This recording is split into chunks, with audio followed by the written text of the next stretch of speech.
Welcome to the Down and Dirty Radio Show, powered by Polaris Razor. Now, I know a lot of you are probably expecting some big show. This is Thanksgiving week. It's holiday week. And, nationally, we're running actually a re-air of episode number 400 of our show. We did a show for the Baja 1000 on the Off-Road podcast, but the national show online, we're actually taking a little bit of a week break. But Steve Torrence is a good friend of mine, and he won the NHRA Top Fuel Championship. And he also had, a little bit of drama surrounding the event. Those of you that follow along on social media and, watch the TV show, you know exactly what I'm talking about. But, Steve is a very close friend of mine, somebody I absolutely think the world of, him, the entire family, the Capco boys, Natalie, who helps him out, just an amazing group of people. And, Steve had the opportunity to catch up with him this week. We were going to air it next week's show. And I go, you know what? We are going to air it next week's show. But before we do that, I'm going to air it, just uncut in its raw form right here on the RSS feed and on the website. So that's what you're getting here. This will be in next week's national show. But I figured, you know what? It's Thanksgiving week. Let's put this out there. And I think, Steve, we talk on a lot of topics relevant to NHRA and the incident there at the finale. And, this is something I didn't think should wait a week. I thought it should get out there.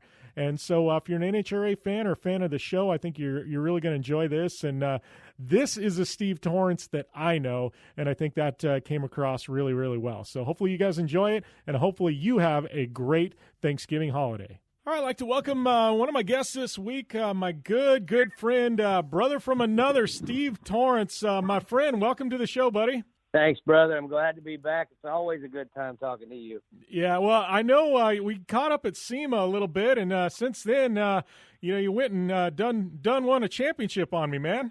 How about that, brother? It's been an unbelievable year. I thought after 18, I thought, I probably have reached the pinnacle of my career, and there's nothing going to be better than this. But, wow, did I surprise myself to go back-to-back championships and two completely different ways of doing it. It's been really special.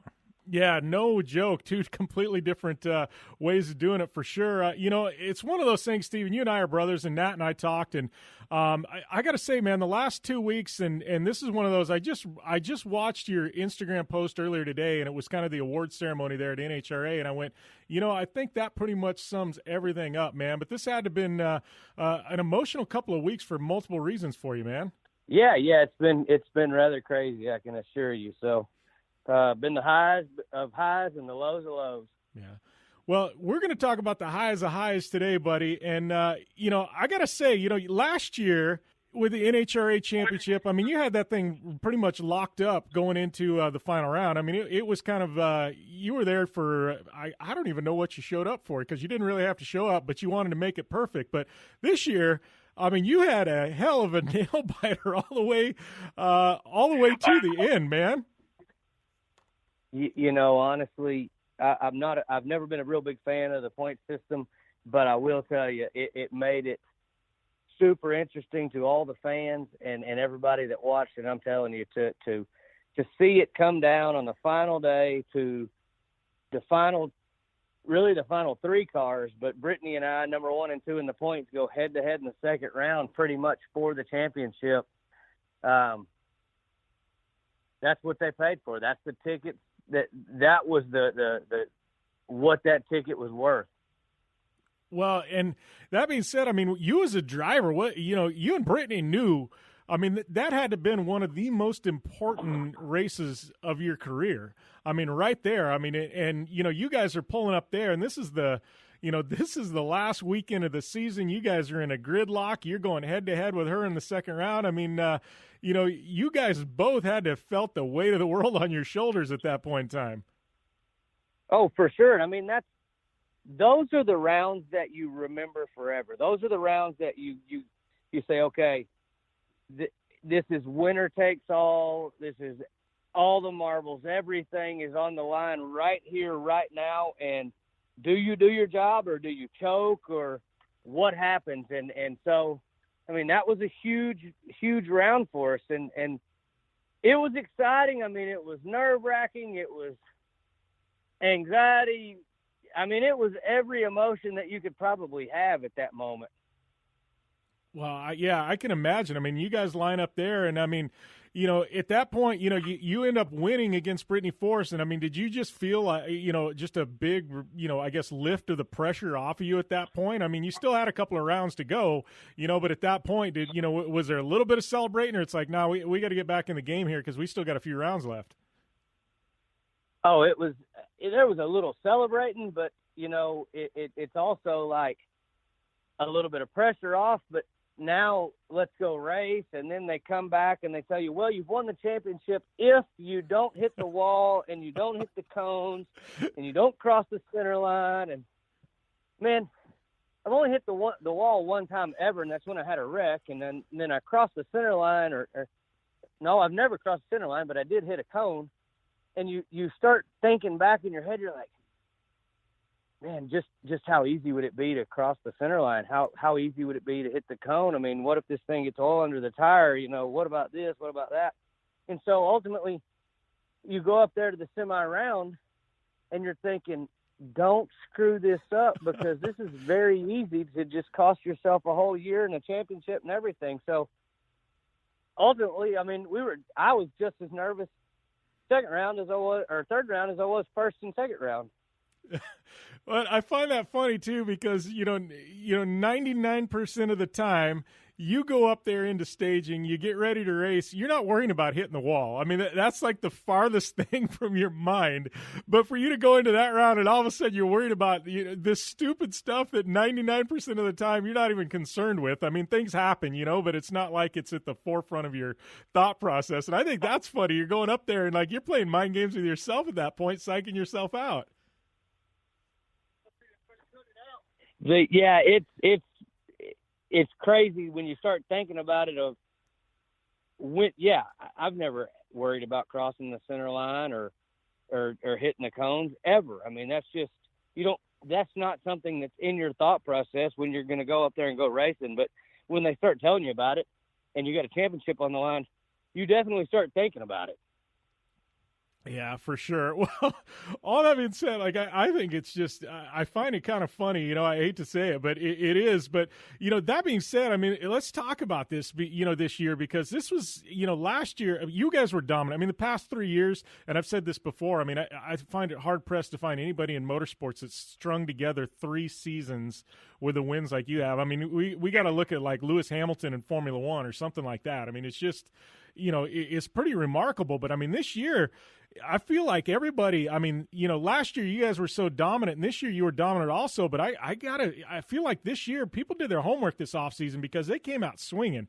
I mean, and you guys you got off to a little bit of a slow start this year, but I mean, we can talk about Brittany Force, but we've also got to talk about Doug. We got to talk about your dad. I mean, you had it coming from all angles, Steve.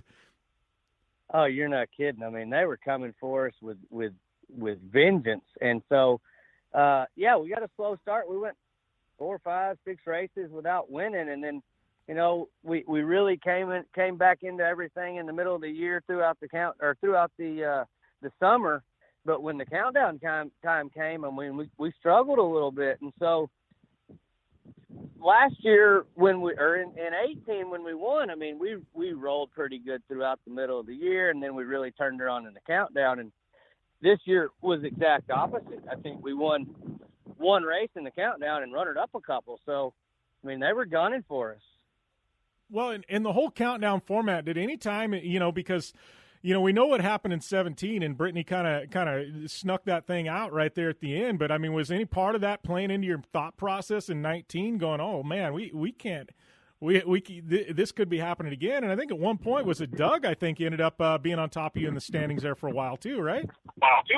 Yeah. I mean, you definitely start having flashbacks of 17 when you come into the final race at Pomona and Brittany's less than a round behind you and they're running stronger than they have all year, and Grubby just hands our butt to us in Vegas and goes 65. I mean, you're like, oh man, is this happening again?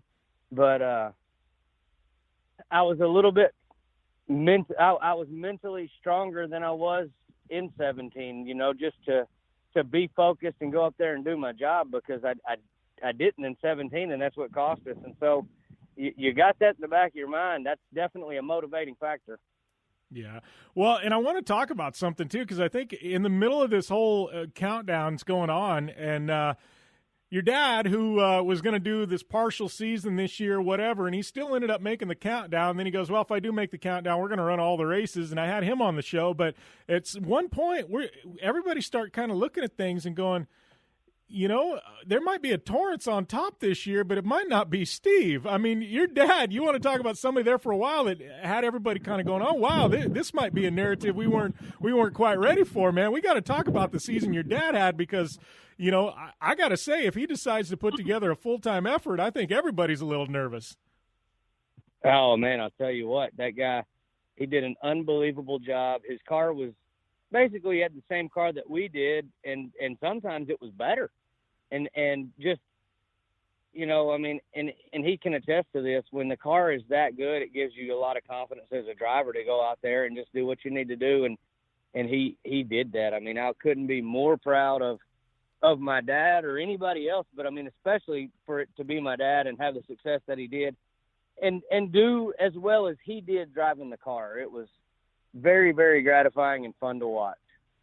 Well, you know, and I know all season long you've talked about it, and you talk, you know, and everybody on social media knows about them Capco boys and stuff like that. But, you know, I know you've been very, you know, humble in the fact that you said, look, man, I just drive the car. You could put a lot of people in here and they do really well. You know, it's all about the guys and what they bring me and the weapon I'm bringing to the fight, you know. But talk about that, because it's not like they had a good year this year. I mean, Steve, you guys have strung together a few seasons now where these guys are just the best in the business. And I mean, you're going up against, you know, we can go down the list there and talking about Kalita and Schumacher and I mean the best of the best in Top Fuel you guys are going up against. But them Capco boys, I mean, you guys are putting it together year in and year out, Steve. That's not easy to do. No, it's not. And I mean, you know, you start looking at it and you still got the same guys the last 6 years. I've had the same crew guys, and just we're very fortunate to be able to have the parts and the pieces that we do. The Capco keeps us, I mean, you know, we have a really good team, and just to be able to go through clutch disc, figure out the recipe with what pack you're going to run and have that inventory, that's one of the things that has really taken us to the front. And I'll tell you, Bobby and Richard and Gary Pritchett and every one of those guys, you know, that works on that bell housing back there, they study that thing night and day. They Rockwell every disc. They go through, they measure and mic every one of them to make sure it's what they want. And if it's not, then we'll sell it and get some different discs and really to have that recipe of what we've done and keep it going the way that we have. That's the lifeblood of a Top Fuel car and being successful. Yeah, well, and, you know, I got to say, you know, and I think this just literally this interview right now, because I hear the backup beepers going on in the background, and I think it makes your story even that much more remarkable, because a lot of these drivers, I mean, you know, they leave the track on a Sunday and they're still in race mode all week long. You know, they're concentrating, they're practicing, they're in the shop, and I mean, you fly back and Monday you're at work, you know, and you've got the whole Capco business that you guys are involved with before you ever even get to the track on you know, at the end of the week, you know. And I think, you know, how is it, do you feel like that, you know, gives you a little bit of a breather where you can kind of separate yourself from racing, and maybe that's an advantage, not necessarily concentrating on racecraft every single day 24/7? You know, honestly, I do think that that's the case. I'm out here on a job right now. We're clearing some right away, and that's what you hear right now. But it takes your mind and doesn't let you completely just harp and focus on what I got to do at the racetrack, what I did last weekend, what we need to do this weekend. It just allows you to kind of compartmentalize that, leave it where it's at, and pick it back up when you get to the track, and then go back to your normal life every day. So I think that is probably an advantage to me. Yeah. Well, you know, moving forward, I know, you know, what's next for you guys? Obviously going to be back in 2020. I'm assuming Billy's going to. I just learned, I didn't realize you guys were really involved in the junior dragsters and help some of those kids out and things like that. I mean, you know, what's next for Capco? Because obviously I know you were doing a signing there at SEMA and making some appearances and things like that. But, you know, where's this crazy Capco racing enterprise? Where's it heading in the next year or two, Steve? Man, to be honest with you, I don't know. I mean, we just kind of go whatever the wind takes us and the good Lord leads us. And we've been pretty involved, especially with the Midwest Junior Super Series, for keeping those kids out there racing. It's a big deal. Antron's kids are part of it. And we've been able to sponsor a couple of those races in that series for the last few years. And it's really gratifying to see those kids come up and how much they look up to you and what all's going on. And I mean, I'll address the elephant in the room. I mean, I'm not the most proud of what happened there after first round, and that's something that really weighs heavy on you, is when you got a lot of adults and you got a lot of fans looking at you, and they'll remember it and get over it, but you also got a lot of kids. So that's something that wasn't too proud of, and definitely want to make sure that those guys know that I'm sorry. Yeah. Well, and here's my takeaway, and I'm, you and I are pretty good friends, if the listeners don't know that already. But, I was texting with Nat earlier, and I said, I said, look, I said, I know the real Steve, and I said, you and I think it's safe to say we're cut from the same cloth in the way we think and the way we do things. And it's really easy to get caught up in the heat of the moment, especially when you got a championship on the line like you did. But I said it takes a bigger man to admit when you were wrong, and I think the takeaway that these kids can take from all of this, Steve, is you admitted, hey, I messed up, and it takes a big man to admit you messed up on a national stage like you have, and I think those kids, they saw you stumble, but then they also saw you pick yourself up and go, you know what, I'm going to do better next time. And to me, that's the takeaway from this whole thing, is not what you did, but it's how you addressed it after it did happen. I really appreciate that. I mean, that's the way that I've been raised as well, is, every one of us are going to make mistakes. It's how you deal with that when you fall down.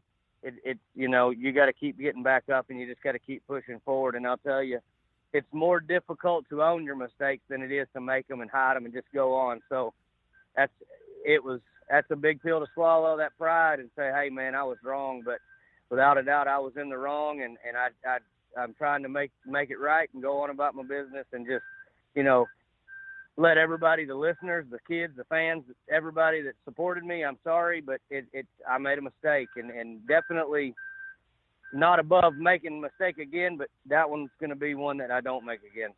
Yeah. Well, I got to ask you, Steve, I know obviously, it's off season now for you. Obviously we got Capco business, but I know my boy Steve's got some hunting trips planned. So what are we hunting this winter, buddy?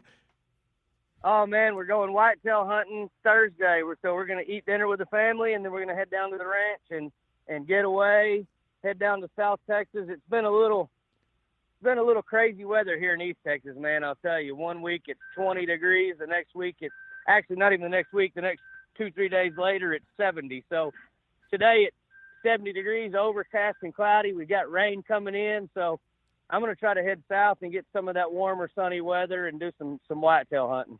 Yeah, well, and I know, that's the funny thing about Texas, right? Everybody sees Texas, they think hot. And, Texas, you guys get some brutal winters. I mean, snow. I mean, I've seen pictures of Dallas completely covered in snow and things like that. Like, Texas is a crazy state. People think it's hot there, but in the wintertime, it's kind of a crapshoot. The week of Pomona, it was 19 degrees one morning. I mean, it was cold. And then like it is today, it's 70. So everybody always says in Texas, if you don't like the weather, stick around another day or two and it'll change. So that's what we're used to dealing with. But yeah, I'm looking forward to getting away and going down south and just, going to my happy place. That's where I go to relax and enjoy some free time and see some friends down there, and just ready to go, man. Yeah, well, and I think that's, for any professional athlete or whatever, you got to have that escape where you can just shut everything off and go. And, and I think that's, you've got the Capco business, you got hunting, you've got a lot of fun hobbies and stuff like that. And so I'm sure this is going to be a good off season for you. I think if anybody needs a bit of a breather, it's you, Steve. Thanks, brother. All right. Well, I appreciate the time today, Steve, man. And, obviously I got to get out to Texas at some point. We got to do some shooting, some stuff. But until then, buddy, you take care and tell Nat I said hey. I'll do it, brother. Thank you very much. I sure do appreciate it.